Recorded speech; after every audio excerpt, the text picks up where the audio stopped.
another day on planet Earth, another day of what has been the theme of all these months since March, the theme of uncertainty. We don't really know what is going on, what's happening, so many possibilities, and we often are confined to our screens and to the news to find out what to do. It was COVID, of course, the overruling theme, but now, of course, there is the election. It's day two of not knowing exactly who might be in charge or not, even so indications seem to be clear.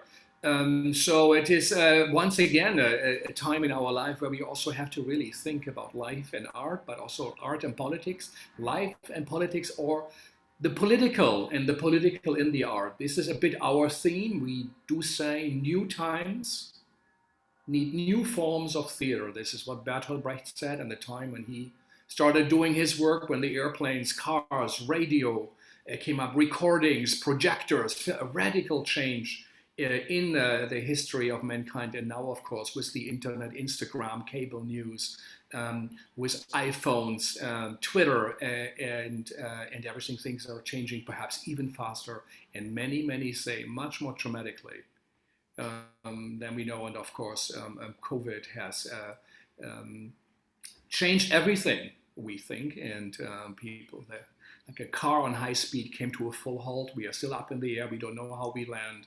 For the first time, all productions more or less stopped, restaurants, businesses, but also theaters, artists, and human life in a way is valued, of the elderly people, people who are endangered. We also don't know, it can happen to all of us. So something has changed, and it's a time to think. It's a time to ask questions, to explore. And this is what everybody tells us, from the artists we talked to since March. For 4 months, we talked 5 days every week with artists. And now, since September, we opened it up to curators, to producers, academics, philosophers. And it's of a real importance for us to hear from them, because we have to plan what we are going to do, and also to go deeper into our thinking.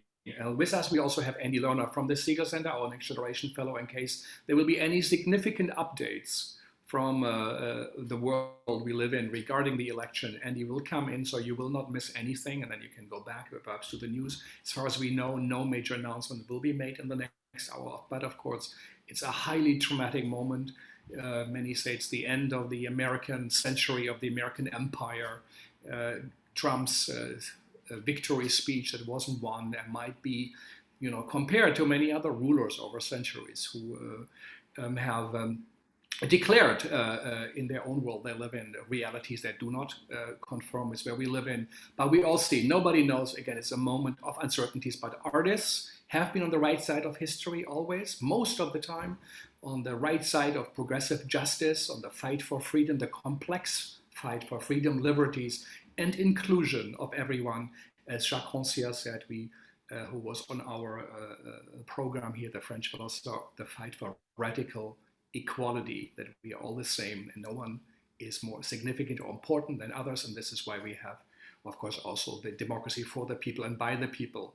Today we have with us two workers in the field of theater and performance who are making a significant contribution. And we always say it's about radical listening, and then I talk so much in the beginning, but I also know we all have to tune in, and not everybody makes it on 12 noons, but I would like to welcome two people whose work we do admire. First, we have with us Megha Ralapati, who's a curator and writer and arts manager based in Chicago, where she is at the Jack Goldwasser Residency at Hyde Park Art Center. And she supports artists across Chicago and internationally. And she has done many projects like row houses in Houston, airport in Tel Aviv. So, and she has presented in New York City and many other cultural centers. And she is now, if I understand right, also a visiting artist for a great organization which we at the Segal admired very much. In fact, we co-published work with Fritzi Brown, CCARTsync, Liva Yazzi, a poet who was with us from Lebanon, and she was a visiting artist there in that exchange. And we have many people who came to us, who also came to the ArtsLink, and Simon Dove, who is an important, I think, force in the landscape of New York City's theater and performance, not only because he was a co-director and a co-curator of the Crossing the Line festival, and he worked for Dancing in the Streets before. He is a professor of practice and the director of the School of Dance of Arizona State University. He is also a partner, living partner of the great Lily Chopra, who we admired so much with her work at FIAF and now with LMCC, the Downtown Development Center for the Arts. And Simon took over a CCARTsync that is promoting in that idea of cultural mobility. What onthemove.org also promotes so strongly is an exchange between cultures. And of course, the mission of the Segal Center is to bridge academia and professional theater, international and American theater. So we are right in there. And so Simon, welcome, Megha, welcome. Where are you guys right now at the moment? And what time is it where you are? Megha. I'm in Chicago at the moment. It's 11 a.m. and A little bit louder, yeah. Oh yes, I'm in Chicago at the moment, 11 o'clock. It's still late morning here, getting into the work. How was the mood in the streets of Chicago with the elections and everything? You know, I think that here in Chicago, it's probably reflected as it is elsewhere around the country and the world. There's a real reluctance to jump to any conclusions. I think we're very much in this stasis and on pins and needles a bit, but you know, trying to do our work. And honestly, the most important thing for me and my work is that regardless of what happens today, tomorrow, this week, the work that we're doing is the same, and the struggles that we have to be involved in and the work we have to move forward is the same. It's going to look the same regardless of who happens to come out on top in this election. Yeah. Simon, where are you? Me, Frank, I'm in Arles in the south of France, in Provence. I'm here really because I was desperate for my daughter to be in a school, and as we were looking at the fall from Brooklyn, where I'm usually based, it was clear schools were going to be hybrid at best and maybe not very active. So we knew of a great school here. My partner is French, so and I'm British. So we were not subject to the travel ban that most Americans are facing at the moment. So in August, we effectively relocated. So we're now working remotely. Both of us have jobs in New York City. We have an office, CCARTsync has an office, you know, in St. Petersburg in Russia. So I'm much closer to their time zone.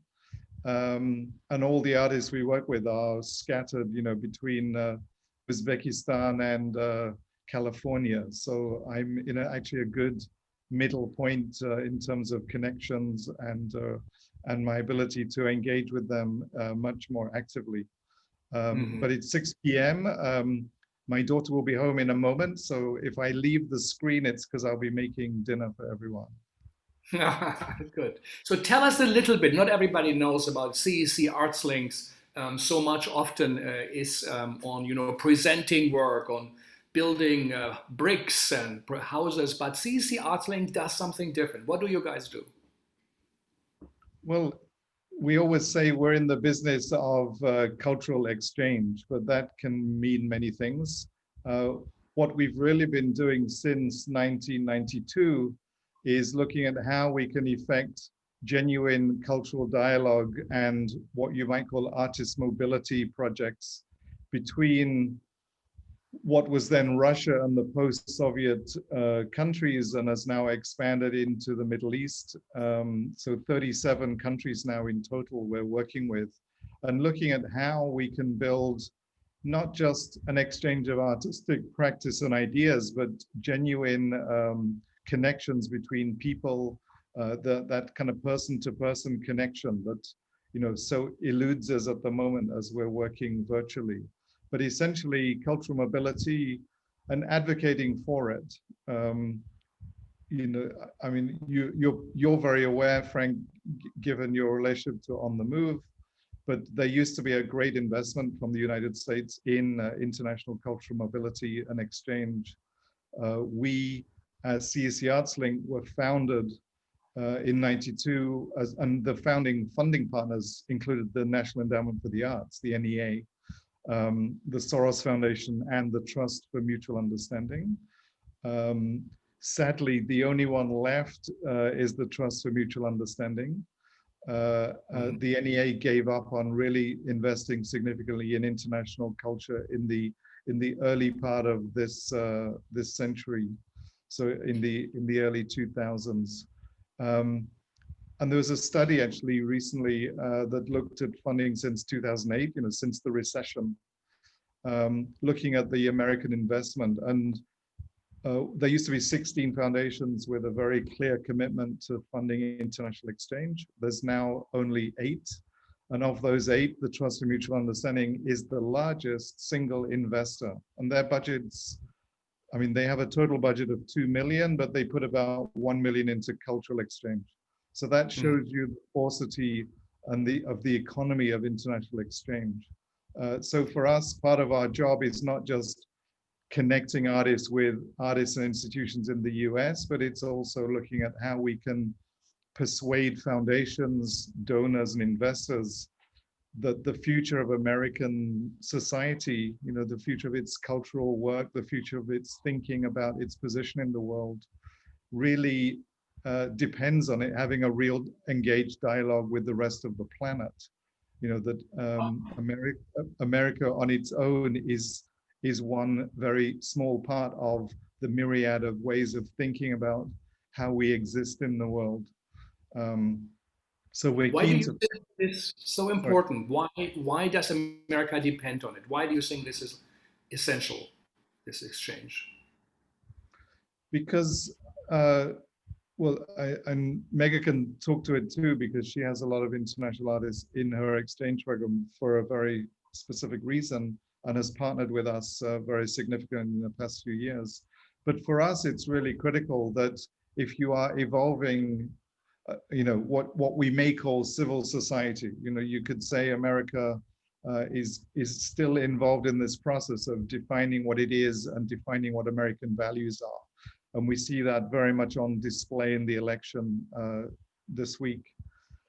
And for me, it's crucial that we are part of a broader dialogue that is about engaging with different perspectives and different ways of thinking about who we are and what we're here for.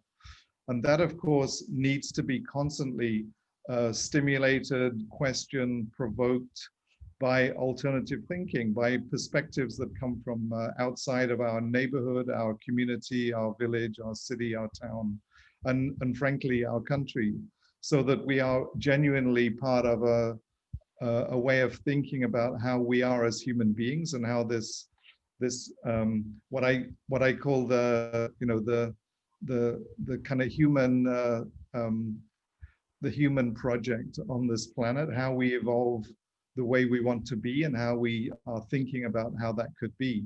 And artists, as you know, are incredible catalysts for creating platforms for thinking, ways of encouraging people to engage together in a way that it's not party political, it's not based on a specific economic need. It's often artists offering an opportunity and a platform to bring people together, to genuinely think together about the issues that face them as individuals or as a society.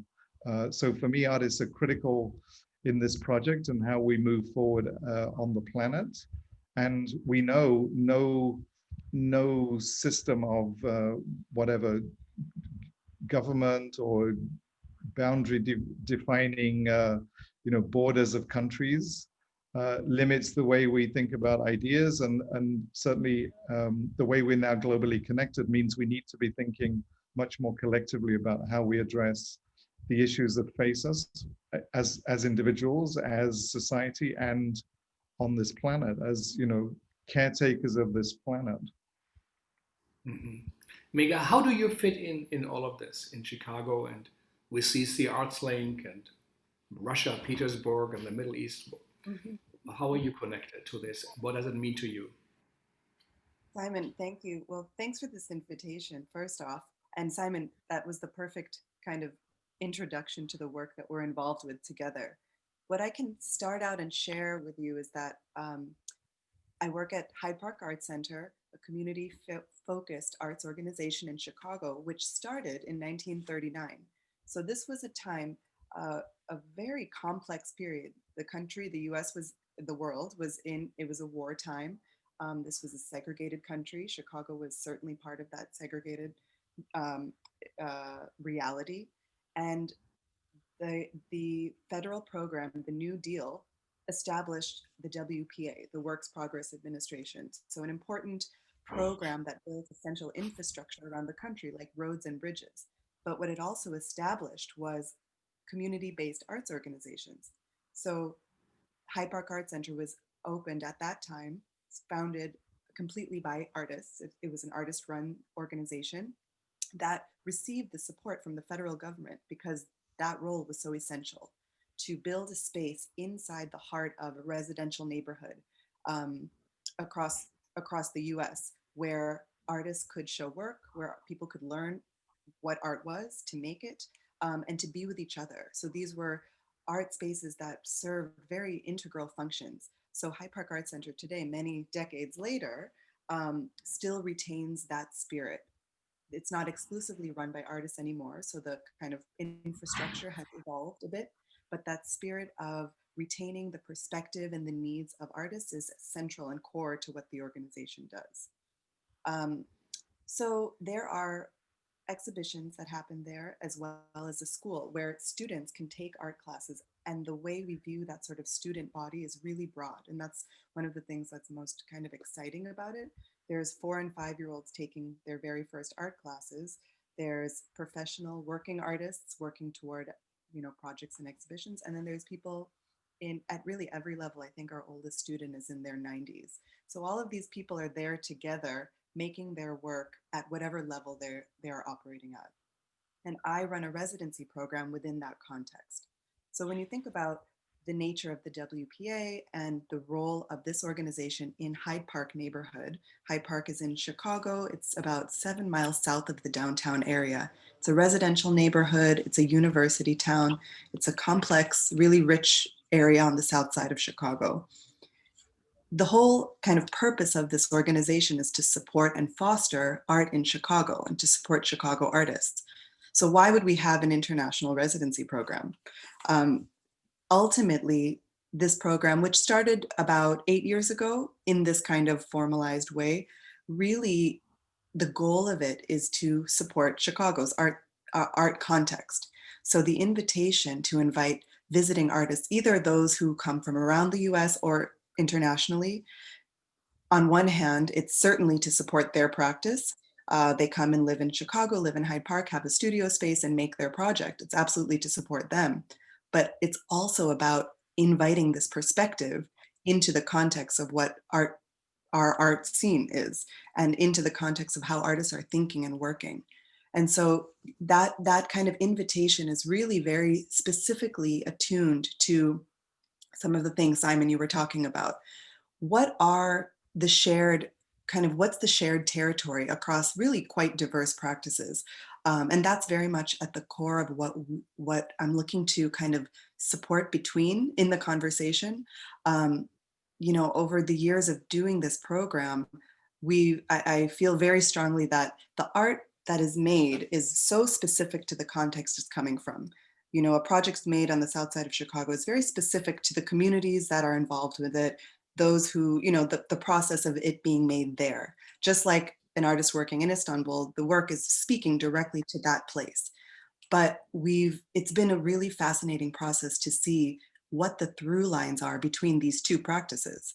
When there's, what is the nature of creating change in Chicago, and what are the methodologies that artists use to, for example, at this moment, there's a number of artists who have been working on participating in the electoral process, asking questions about what democracy is, what the democracy looks like in the US, and what those questions are outside of the country.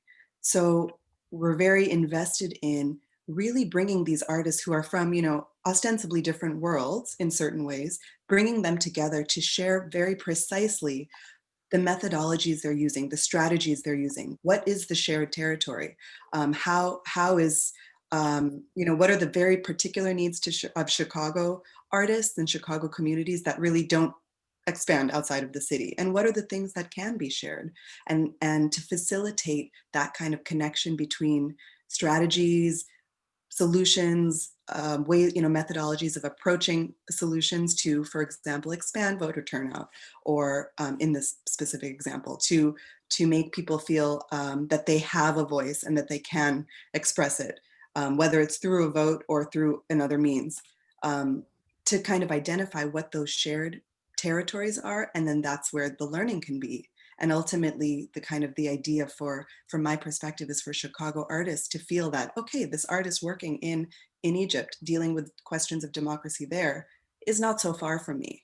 And they, inside their artistic community, are asking and answering some similar questions. Okay, maybe we can transcend this geographic distance, and especially now we can speak more about this with the tools of the virtual space. We don't have to think of each other as that far away, that actually maybe we can really kind of share ideas in an ongoing way, more sustainably, to expand what we're each able to do.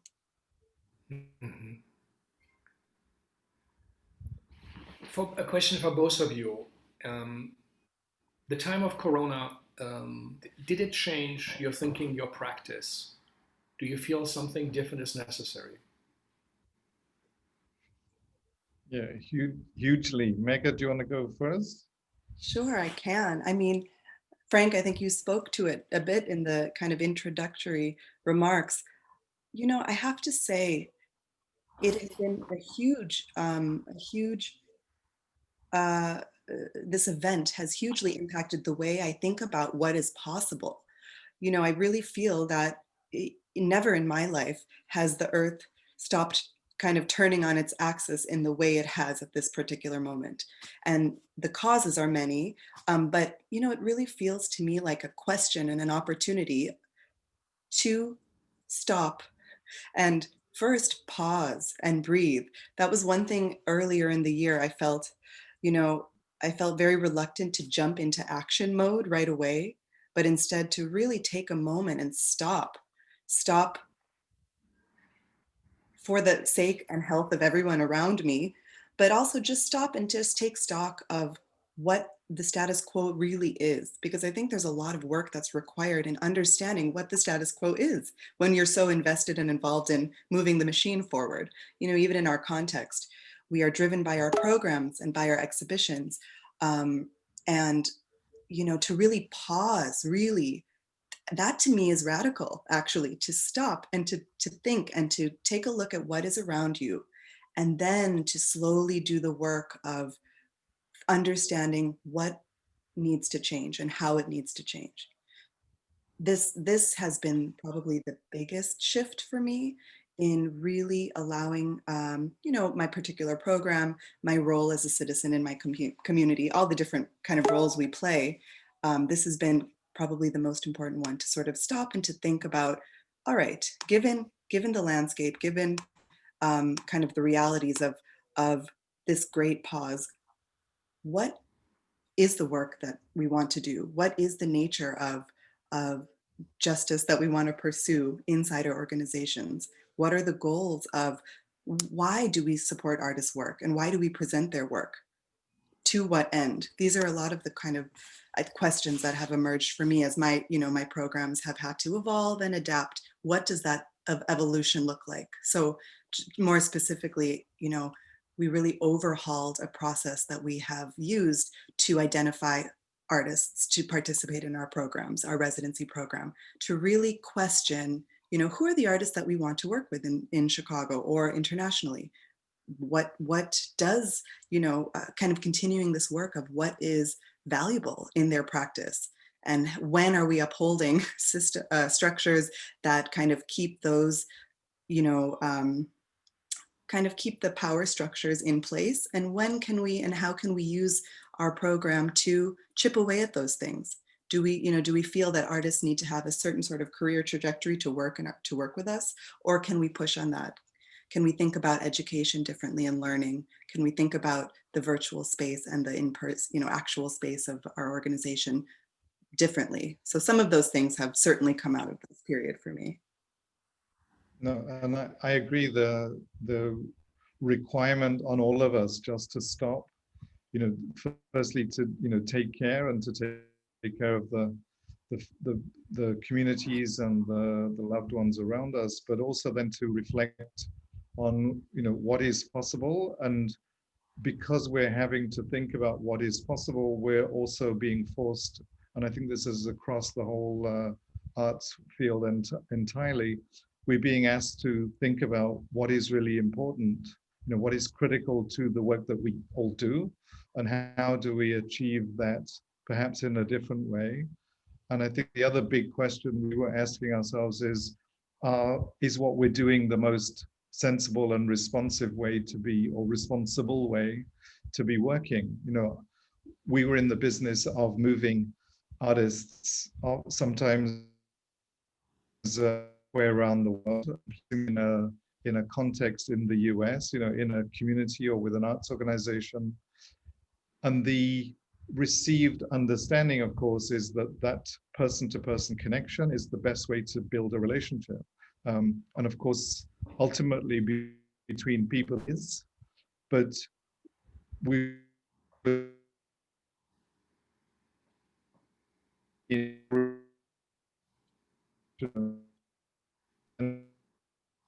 Yeah, we can't hear you at the moment. I think it's a bit interrupted.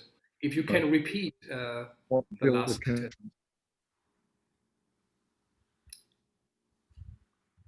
Are you missing me? Yeah, maybe say again the last sentence you said.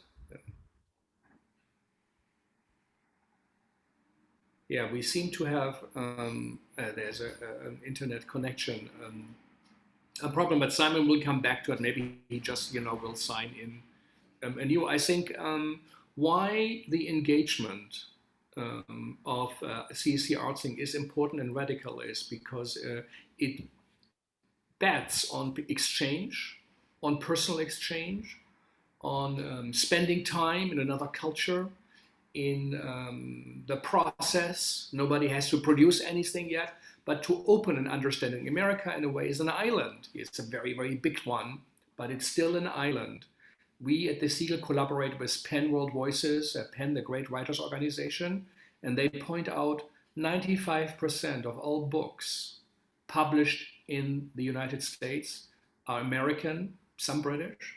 Though there are 4 to 5% left, France and Germany is supporting their writers, so they cover 50%. So you will have 2%, 2 books out of 100. Or you're giving us an experience of a different world. It would be unthinkable for musicians not to listen to world music. It would be impossible. I think artists, painters, sculptors know what their contemporaries are doing, and we do have what I think Salman Rushdie and Paul Auster, when they created PEN World Voices, had the tunnel vision, and I think the CCARTsync is making a great contribution, and what Megha does in Chicago is actually implementing it, and I feel it is important also for perhaps all theaters that you should have international artists in residencies to help us understand better who we are. You only know what American is if you went to India. You don't really know before. Or what is it, if you're from France, you had to be in maybe in Chicago to understand what France is about. So Simon, how many people do you bring in a year? How many artists come? Well, there's a whole range of programs. We have a group of 10 international fellows who come every year, and they spend a great deal of time hosted all over the country by different organizations. We really curated very carefully so that each artist has the right level of support and what we call a stimulating context in which they are working, which relates to their research and their artistic interests. We bring a group of artists from Central Asia in the summer, more as a study visit. And we've more and more started to build our relationships between a whole range of Central Asian countries and the Caucasus and Russia in our Art Prospect network. So building exchange, their skill exchange, but also commissioning work. And we found this year, of course, it was really critical that we were able to get resources to artists who were finding all their usual ways of earning money, not just as an artist, but often in the service economies were also curtailed by the pandemic. So we did a lot of commissioning of artists this year in many countries, and connected them through our festival system or structure online. So we were able to support artists that way. But essentially, yeah, I would say there's about 20 artists that we're working with intensively each year. The program enables those artists that come to the US to then create a project which we support in year 2 of their fellowship. And year 3 of their fellowship is to create a project back in the home base with America. So the whole idea is to leverage a relationship between that artist, the US community, and the US professionals that they're connected with, and to build something that we hope has a life beyond our 3-year fellowship intervention. Yeah. And at least, you know, I also, from my perspective, coming from Europe, one cannot underestimate the significance and importance such exchanges do have to be cultural ambassadors. Louis Armstrong was one going around the world at a time. America Houses, from the time it was still supported, made a crucial contribution. Whether that was in post-war Berlin, in Paris, in Bombay, and otherwise, what Goethe Institute does to really open a dialogue and also signaling interest. I think per day, 10, 15 millions are spent per day on military presence, you know, on bombs, on others to liberate voices. But who cares about the voices? Who listens to the voices? Who translates the voices? Who brings them over so we learn something from them? They learn something from us. Have American artists go there, have them come here to have an exchange, to participate in a global change and in a global civilization, the project of mankind, as Simon said in the very, very beginning. And CCARtLink is an organization that does that. And many wonder that when the Soviet Union collapsed and the Western world, and especially America, was cheer dancing and really did not engage in a meaningful dialogue. If at all, it was, people felt insulted in Russia and felt demeaned, and a lot of Putin's ammunition comes from that. There was not an exchange in the sense of bring your artists, we bring yours, come and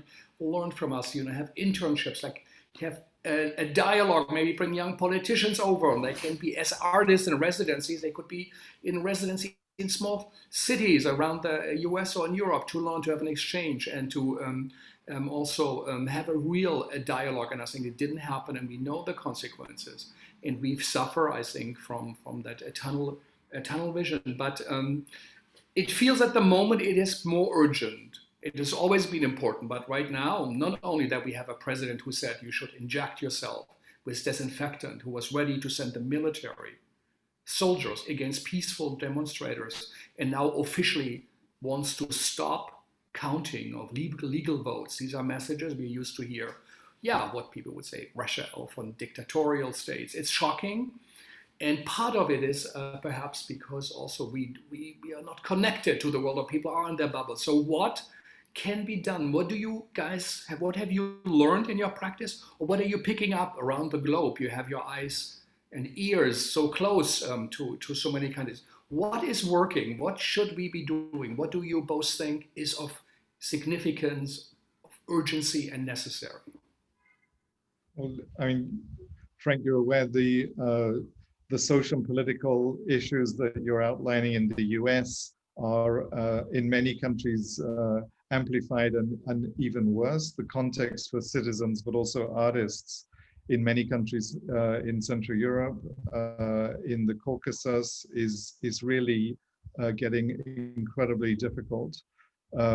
We've been in the assembly this year talking with artists from Belarus who are under house arrest.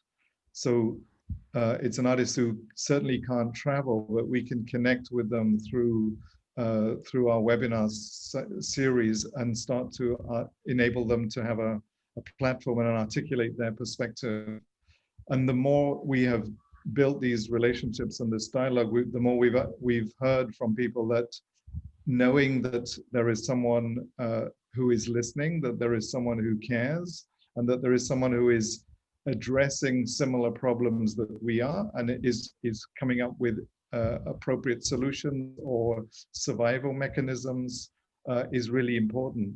So we've really been trying to leverage the other resource we have. I talked earlier about commissioning artists as much as we could, so, which was about resourcing them financially.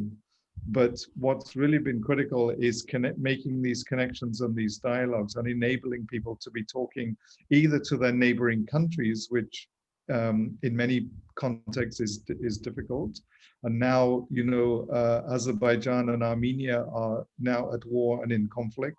We have artists in both countries. We're now working with them on how do we create dialogue and connection, because it's, again, the human process of connection that can start to help communities feel closer and avoid this whole process of, you know, demonizing the neighbor, demonizing the other, which plays into the hands very much of authoritarian politicians and regimes.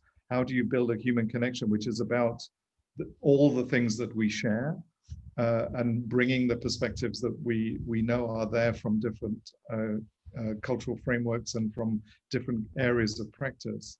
So for us, we're looking at how we can leverage dialogue, the connections we have, the networks we have, and build this greater sense of relationship around the world, which we feel can not only address the bigger global issues around climate change and poverty, which is huge, but also helping neighbors in neighboring countries, but also in neighboring towns and communities, make the connections that we know will enable them to start to have a dialogue and build something constructive and positive.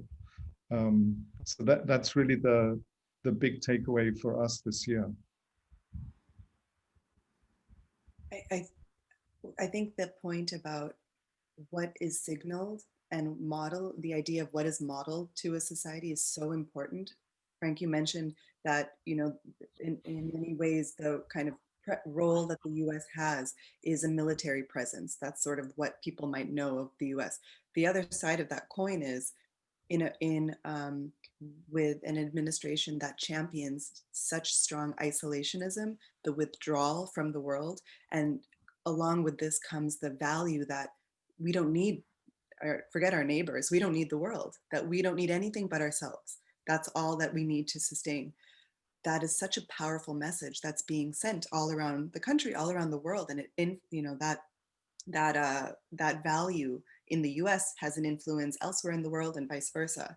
So you know, for me, it comes down to the role of the artist is to provide other ways of thinking, other ways of you know, thinking about solutions to problems, but just other modes and paths to living that might reaffirm our fundamental values, human values.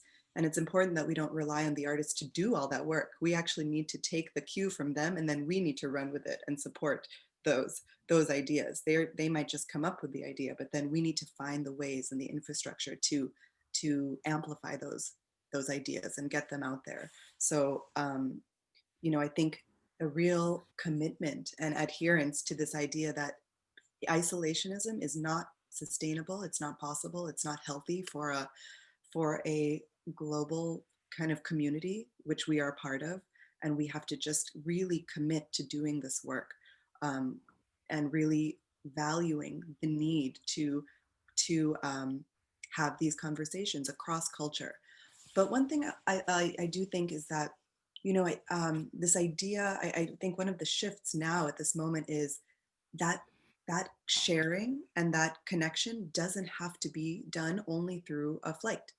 That really there are ways that we can connect with each other deeply if we are thoughtful and intentional about the pathways to do and kind of consistent about keeping a conversation going. We can do them.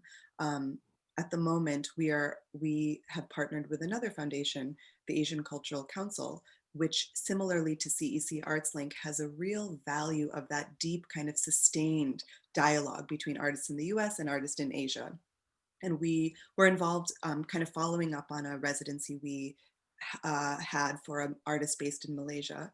We're kind of continuing that work by connecting a group of artists in Chicago and a group of artists in Malaysia around the sort of joint themes of their practice. They're working in theater, kind of queer theater spaces, thinking about anti-racist approaches to their practice.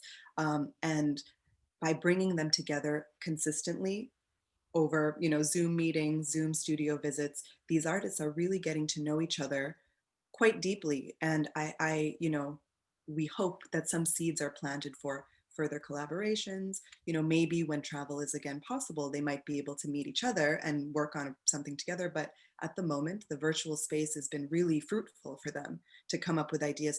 They're sharing texts. They're sharing, this idea of what anti-racist struggle looks like in both contexts. And I think there's a huge learning for the Chicago artists around the nature of that work that so many artists here are so deeply invested in.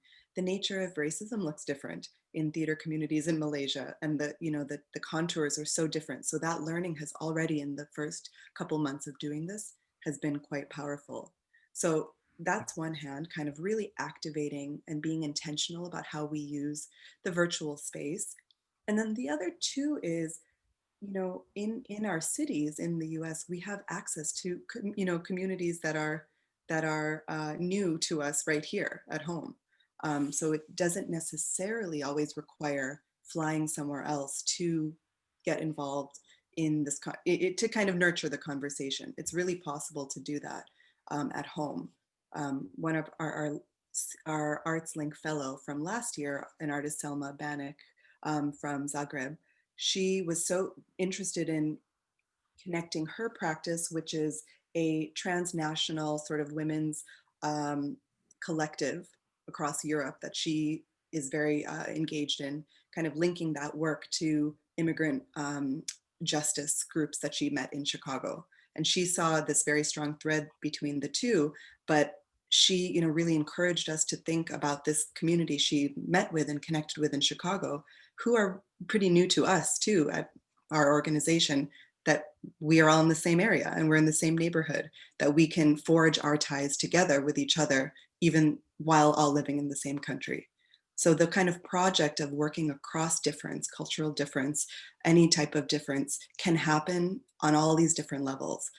So it's important, I think that's sort of a learning of this period, is that the work can be happening on all these different registers, despite what barriers we have to, the big travel.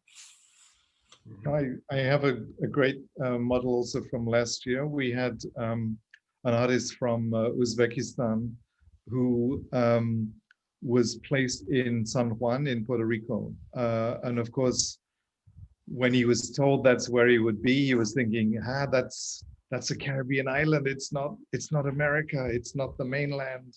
But as soon as he got there, of course, he realized that there was this incredible relationship in that he, as someone in Uzbekistan, experiences culturally in relationship to Moscow and to Russia, that the communities in San Juan were experiencing in relationship to Washington and the US.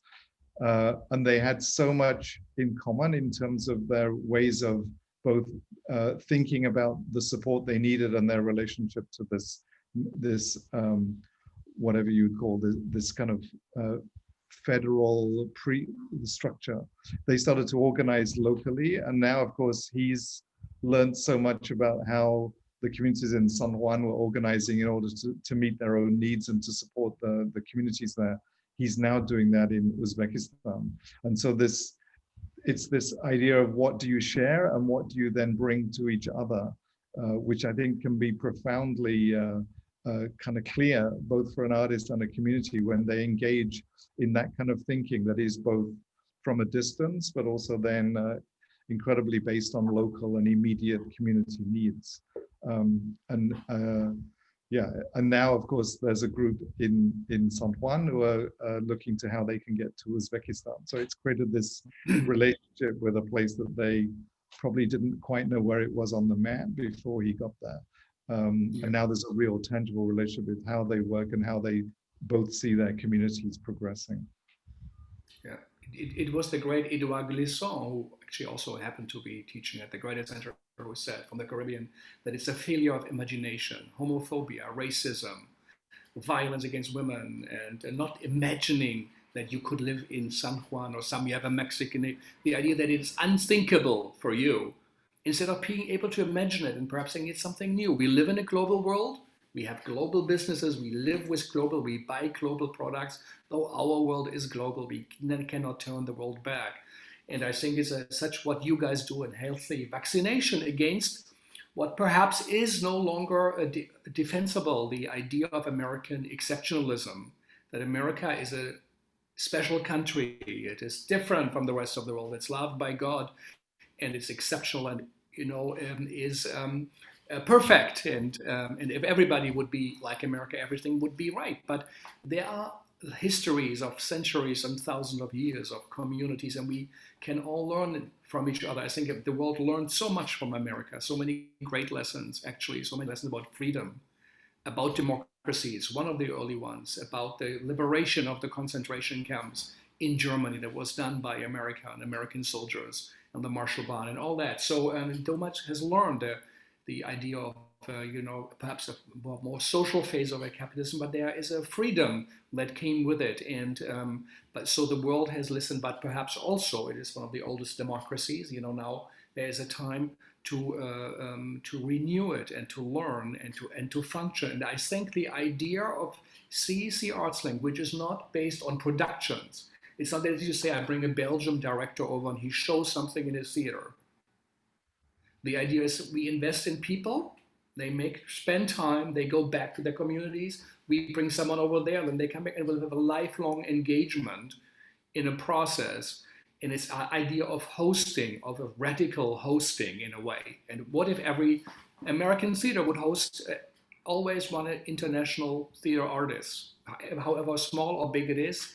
So what would every business, what would every school have international teachers? What is that if one took this idea serious? So I know in one of your talks, and you also, I would highlight, CCARtlinks also does Zoom talks about their work, because now they don't have people present, but still it's an exchange of ideas. They also are fighting for that we should listen to, and we should listen to global voices, because the fight against racism, against injustice, and the freedom of speech is a global one. It's not a local one.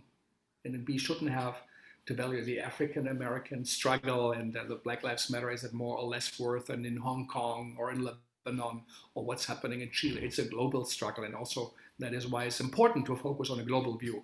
But the idea of radical hosting, and I heard some theories, some works by artists, and it's also one of your themes. What is that idea of radical hosting in your mind? Or I would like to learn more. Well, it's something, of course, CCARtsync has been cultivating for a long time, but this year, and specifically this year during this health crisis, it was clear to us that we were not going to be able to be bringing artists into the US, and that we needed to look at, firstly, how do we achieve the kind of connections that we know is sustaining the artist, but is also stimulating and provocative for the host organizations.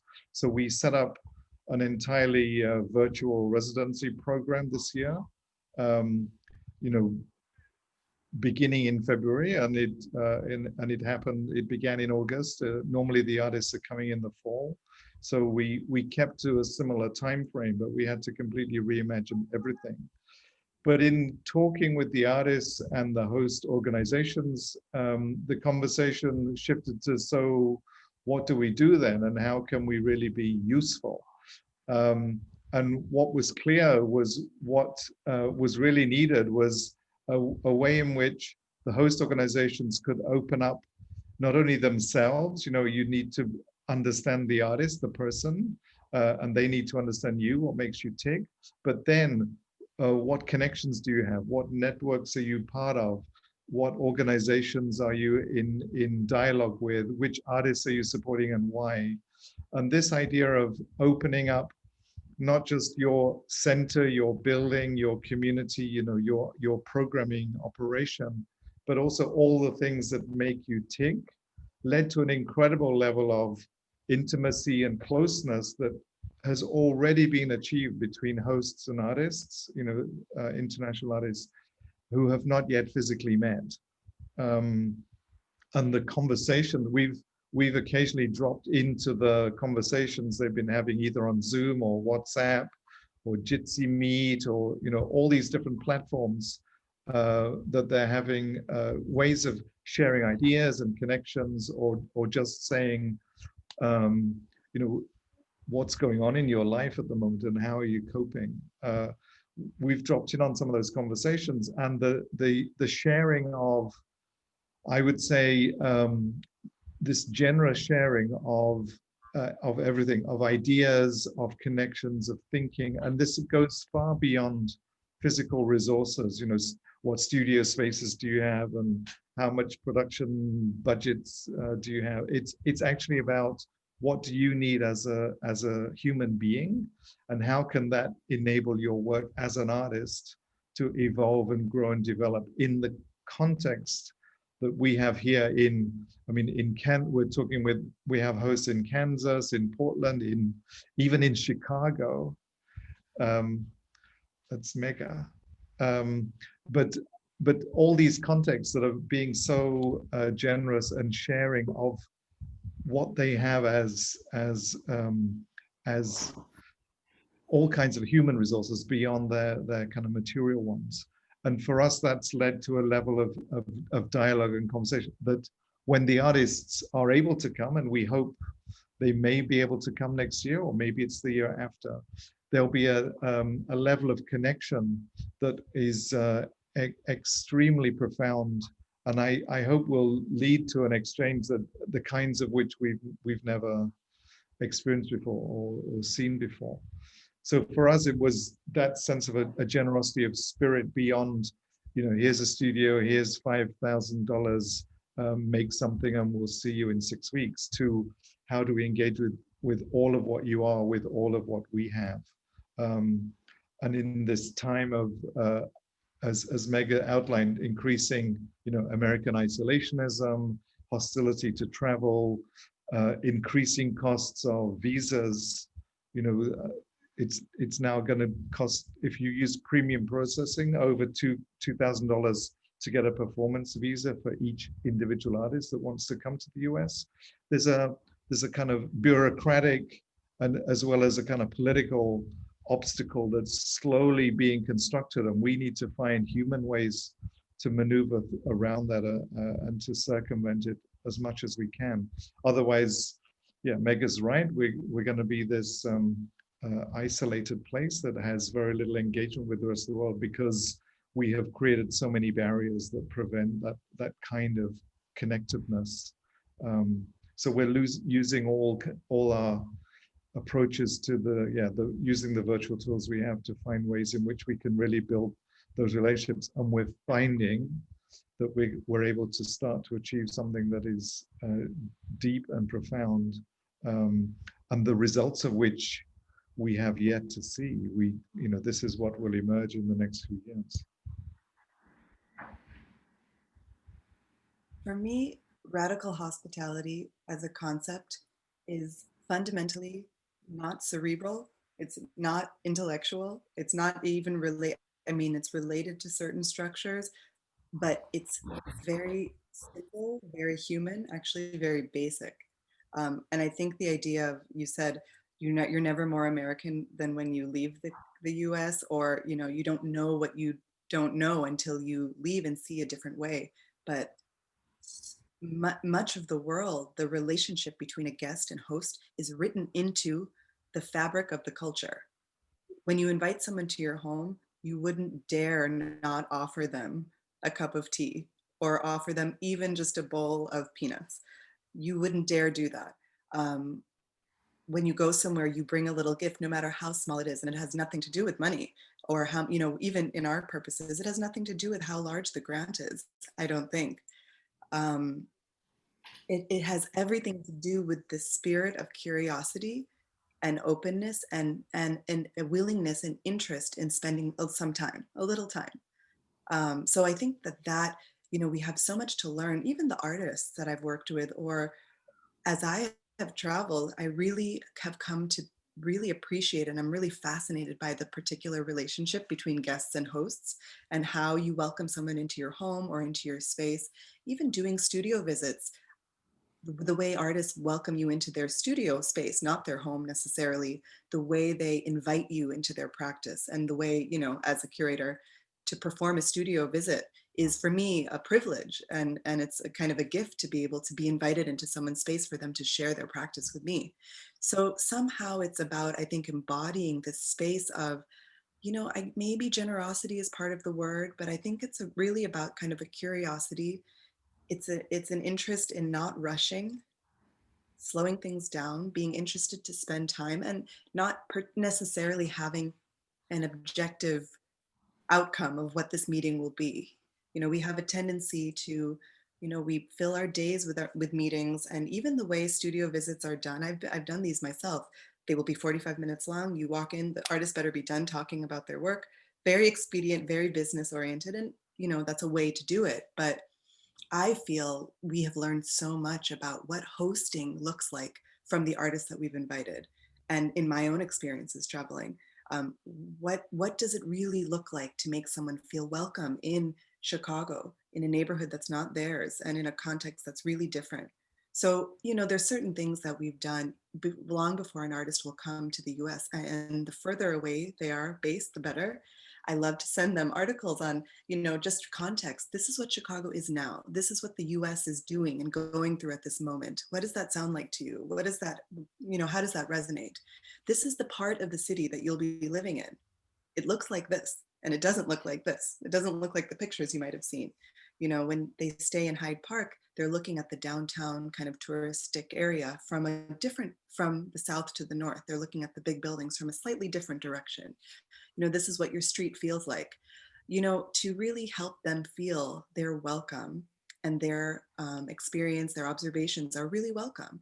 And, you know, outside of the things like providing, like you said, Simon, providing studio space and providing, you know, doing a community dinner so they can meet the other artists. I really like to think about, as a resident or an artist leaves to return back home, what are the things that they have brought that have changed our institution? What, you know, what practices have they developed to help us push on how we think we operate and how we might operate differently? You know, I think it goes to this idea of, you know, feeling like we know everything about how to run a residency or how to run an arts organization and how things work in Chicago. Are we willing as an institution? And I'm interested in these questions of how an arts institution evolves and adapts and responds to the changes of the world. Are we willing to change some things we do because of an experience? Are we, you know, like it's taken resident, you know, visiting artists that we've worked with for me to even think, why, you know, why do we do something this way? We have a program for teen artists, young artists who are just learning to develop their practice. Their projects tend to be in an exhibition quite distinct from our other exhibitions. Why is that? Why, you know, why do we age segregate in that way? Why do we organize, you know, our meetings in the way that we do? If we're willing, and, you know, we don't have to change everything, but if we're willing to respond to what a visitor brings, to me, that is very much part of the radical aspect of radical hospitality. Yeah. And Yeah, and I do think, yeah. no, I was going to say, and I think it's the possible way that things are going to evolve, because you know, touring products and creating shows that you can tour around the country or around the world is simply unsustainable economically. It's going to be more and more, I think, important to be building these human relationships between artists and artists and communities, and then seeing what that gives rise to. And you know, the impact, I think, on each individual can be profound, and it shifts away totally from this transactional idea that, you know, I'll spend $50, see a show, and then I go home and that's the end of the experience. Maybe something emerges or develops, but this idea of being able to connect, you know, with someone's thinking, with someone's practice, perhaps from the other side of the world, in relationship to my life and my way of looking at the world, I think has put the potential for profound change and impact. Yeah. Yeah, and I do think that your work is a real possibility and a real contribution to what needs to change the idea of hosting, of traveling, being open hosts to learn. As David Foster Wallace said famously in his great speech, you know, you ask a fish about water, that old saying, a fish will say, "What's water?" We don't know what you're talking about because they lived in water. He says, I'm now an older fish, let me tell you. It sounds like a little stupid story by an old wise white guy, whatever. He said, there's something to it. And the idea of a hosting and being open is something that questions what we normally do. And I feel we do need some help. As we know, this society has been divided like never before in America. People are not talking to each other. There are no ways that people are able to listen, to really radically listen to each other. It's more like the Yankee fans and the Red Sox fans and the political divide. They will not let our team foul as much as they want as long as they win. And this is wrong. It's not the real idea of democracy. It's not a real idea of participation. But how do we do that? It's a big failure, I think, also in academia on the left to listen to people, to engage in talking. How come that so many Latinos, also black votes, went to President Trump? Because I think they perhaps feel they're out of that dialogue. In the idea of radical hosting, and I've heard of projects like this, what would it mean if someone in the street and everywhere in Chicago, in New York, when you invite an immigrant family for a dinner, it is organized. What if you would be invited by an immigrant family to go to their house and you listen, you spend some, or they sleep over? Adelheid Rosen, a Dutch artist, artistic director of a company, her project is he goes on a bike with her company. They park somewhere in a house that looks interesting, ring the doorbell, and say, we would like to do a show if you want in your space. Tell us about your life. And she says, you would expect everybody to say, get out of here. And it does happen. But often we say, oh, that's interesting. So, and they listen. And then they come with a dramaturg and a writer. And they create something. And they invite people from the neighborhoods. And they have like 8 places at the same time. And then the audience goes for 15, 20 minutes. So how would that change? In a way, that's what you do. You bring someone over who tell a bit of a moment of a different life. And we all know one of the most exciting things in our lives is if we visit someone opens a home, or we open a home, we are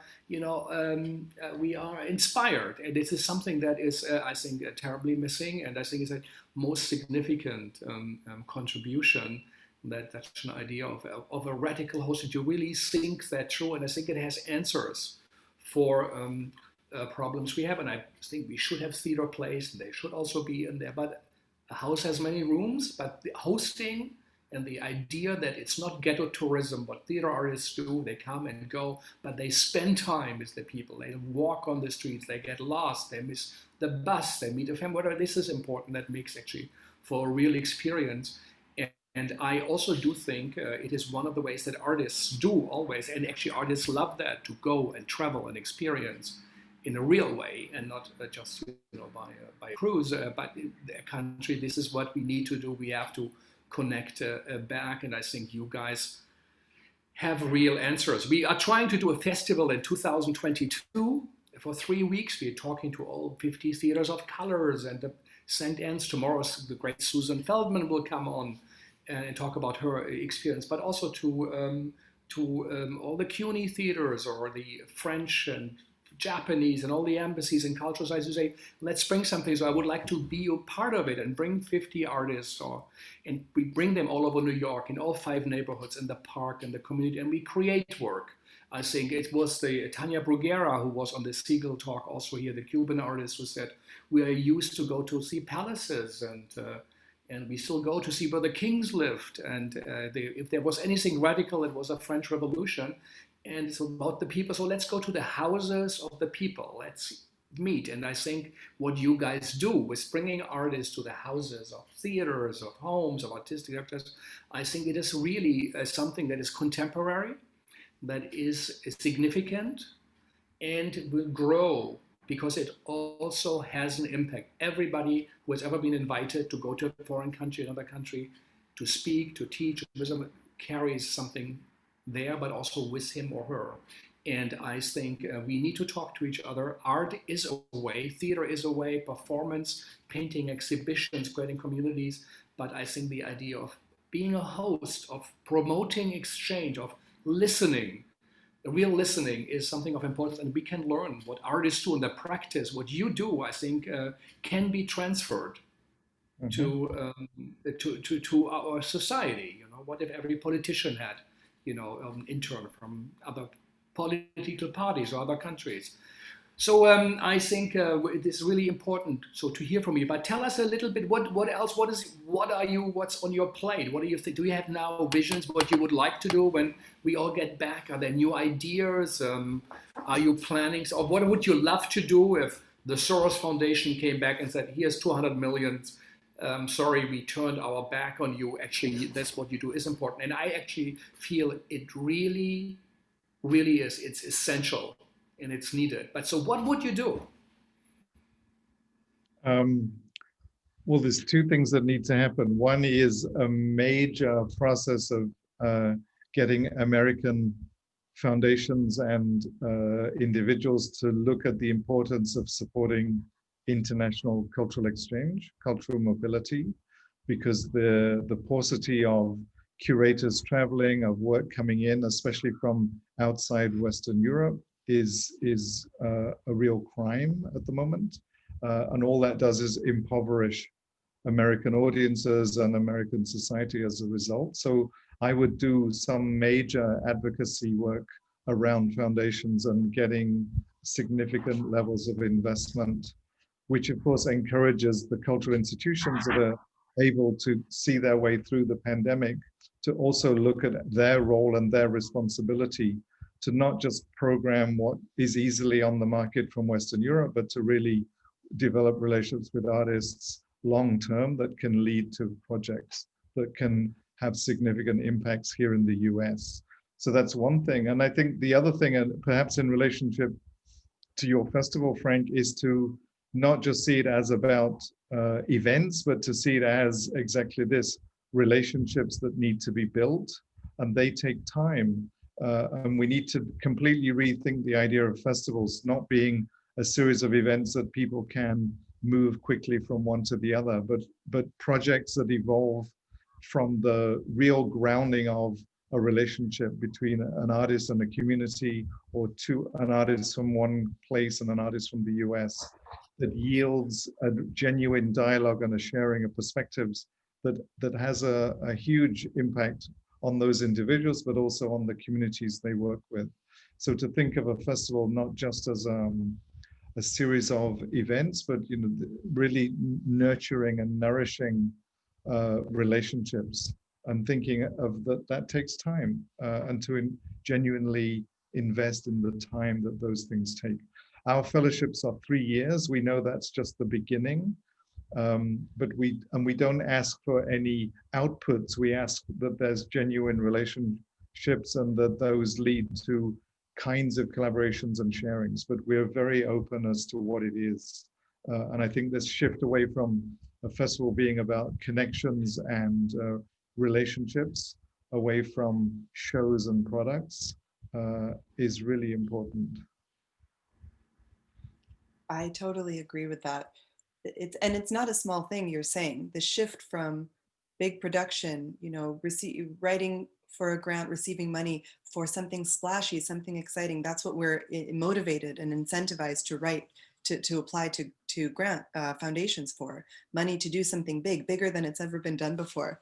But I feel like it comes down to something more granular because of the depth of the problems that we have.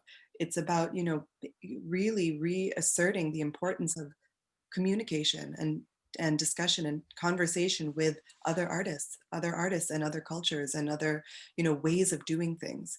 But to that point, we have had some luck partnering with like-minded foundations. I think also the funding sources of finding, supporters whose mission themselves is the true goals of this work. So it's not just travel, like one of you said, travel for the sake of travel for the sake of going somewhere different, but really with the goal of the broader goal of equity, understanding racial difference, cultural difference. That is very much the sort of the work that we do locally in Chicago around reducing and working against racist structures in our arts organizations, for me, is so directly linked to our capacity to speak with and work with artists from who aren't from the US, and view their work and their process as equal, and that there's a mutual sharing there. Those things are very linked.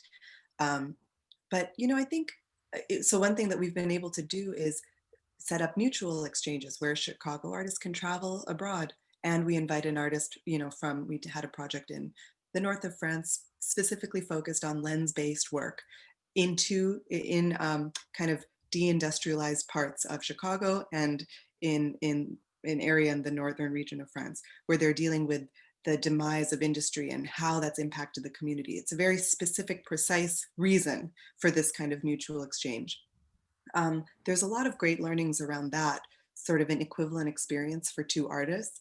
But I also have been thinking more and more that we have artists in the US have really a lot of privilege around the skills and resources that they do have access to. And I think that, it would be really exciting to receive support to share some of those skills, some of those things we consider quite basic. So for example, in the assembly, the ArtsLink assembly in the last couple of weeks, in a really, wonderful dialogue with artists and people on the ground in Beirut, working there to repair, revitalize, and kind of do the important work of building, sustaining the art scene there. There was a need, someone stated a need for the basic art preparator skills, access to how to, do sort of simple electrical work, to the basic kind of skills that are required to run an arts organization. And, Simon and we have been thinking, okay, if that's what people need, let's try to meet that need. If we have access to, this knowledge and materials too, can we find a way to consider that as part of the sharing too? That we can do that, and that is an important need, and cultural learning will inevitably be part of it too. So, I think the more granular, the more relationship based, the better, to sort of rebuild and fortify our foundation of this work before we go and try to, build the skyscraper. Mhm. That makes sense. No, yeah, I think this is really, something we should follow, and we should get updates from you. I think, of course, we love big shows. We love Ariam Nushkin to come, and Robert Wilson, and the great work of Remini Polygon Castellucci. The theater performance is a house that has many rooms, but perhaps what is of real importance at the moment, that next to it, and as same importance, is an engagement with communities, with the parks, with the people, with the houses, listen to them, and also not looking at people just as businesses, look at customers, politicians as voters, and we look at people as ticket buyers, say, no, these are human beings, it's for them. Anytime, it might be the last time they see a theater play in their lives. Heiner Müller, the great playwright, and we have said it before, he has said, it's not really the fact that we have a live audience that makes theater so special. He said that the audience member potentially can die. It's the last thing he or she sees on a stage or listens to in a concert. There's a big responsibility. So how do we connect to this whole idea of a human existence and the meaning of it? And I think it is something we have lost too. It's in the hand of specialists who took us away from it, as politics is completely in the hand of specialists, of the spin doctors and people who create the commercials. You don't see people on the streets hanging posters and discussing in small little groups. No, it's all done somewhere else. I think we have to bring that back, that discussion for the everyday person, as we also have to bring arts back. And that's why it is important. And as Simon pointed out, it's shocking that it costs $2,000 to bring in a foreign artist, an international artist, to come and do work here. It is shocking that international students cannot come to the US at the moment, that it's so hard to get these visas to even study here, that this country is turning away international exchange and makes it complicated. How can that be? It is shocking, and it needs to be fought. And I think one of the recipes is, what CCARTsync has done and many other organizations in this idea of hosting an exchange. But it's rare and it's precious to really fund someone for 3 years, think about it. It's incredible, and everybody who funds them, congratulations, more should be coming. And I think it would be a great contribution towards the understanding of the world, the global thinking and acting locally to really support such things. It's at the center of what life is about, what meaning is about, and also at the center of what we miss now. We cannot travel, we cannot meet new person, new ideas. So when it's been taken away, it's now unveiled in this idea of calypsis, of apocalypse, the idea of unveiling of what happens, not so much doomsday. And now we see what's missing and what is really of importance. And I think your work is at the center of it. So I apologize for talking so much today. Normally I listen a bit more, but it's something I'm passionate about. And this is great work. Tomorrow we will have Susan Feldman with us, who runs the great St. Anne's warehouse that has been rebuilt, newly built, who also was innovative. How, she said, how do we connect? We always thought, how do we connect to the people in the park? We created the rooftop concerts and many other things. And how does she deal with the fact that she's losing foundations, she's losing support to bring the great international artists? It's one of the few places in the Americas to really bring on a high level international work, and it's closed, it's down, I'm sure her budget is down. And what does she do? But also, is she rethinking something? How is her personal life in this time of COVID? She is an artist in her way, how she collages and puts out things. So we will hear from her tomorrow. I'm very happy that she comes on next week with the great Carol Martin from NYU, who kind of told us all that the theater of the real is a significant term at the moment. The documentary theater of the real, also trying to, capture more of a reality as these artists do when they come and visit and record and speak and make interviews. So we're going to have Hotel Modern from Rotterdam, a very important company. Pauline Herman and Alain will come, and Rabbi Mouret from Berlin, based in Beirut, but in Berlin, a great artist will come, and Nick Kent from the legendary Tricycle Theatre in London, who did the great game, the Afghanistan place, and so many, many other things. They famously put Tony Blair on trial while he was still Prime Minister in England for the invasion of Iraq together with Bush as a documentary play. So we're going to hear on their idea on how to engage with this reality, how to bring change and help people to imagine a different future. This is what people do who went on the streets when the Black Lives Matter movement started, and it's imagining a better future, forms that work.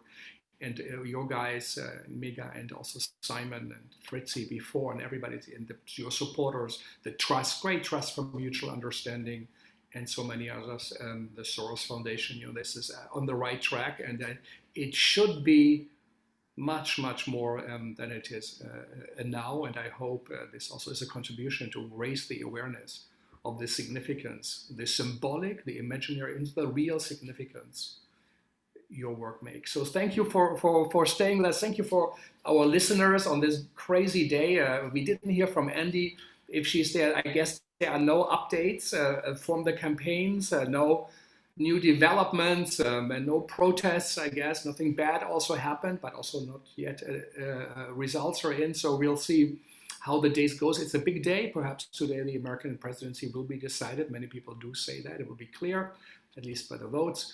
And so thank you for sharing with us and talking about art and culture and history and on global connections. Thank you so much for this series too. It's very inspiring and really an important way for us all to keep connected.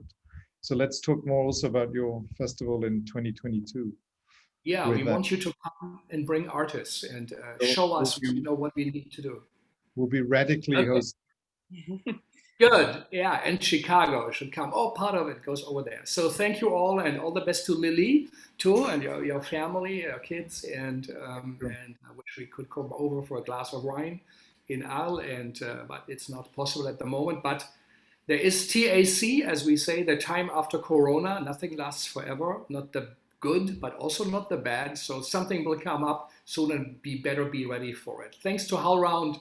Vijay and Thea for hosting us, to Andy from the Segal Center, and our listeners, and what they have to say, Megha and Simon. Also, it's important to find a way for yourself. How could you host someone, invite people, maybe offer your own tiny little residency, support artists, and it might enrich in your life, open up your eyes. It's on a very personal level too. you know. So maybe you have a house open somewhere, just open it up, and someone could use it for a month or two, or you bring someone into your place. Just invite someone you have seen but never talked to, and try to understand each other better. So all my best, stay safe, stay tuned, wear a mask, and to all of you who can't, let's see you tomorrow. Bye-bye. Great to see you. And you, Megha. Thank you. Bye-bye. Thank you. Thank you, Megha.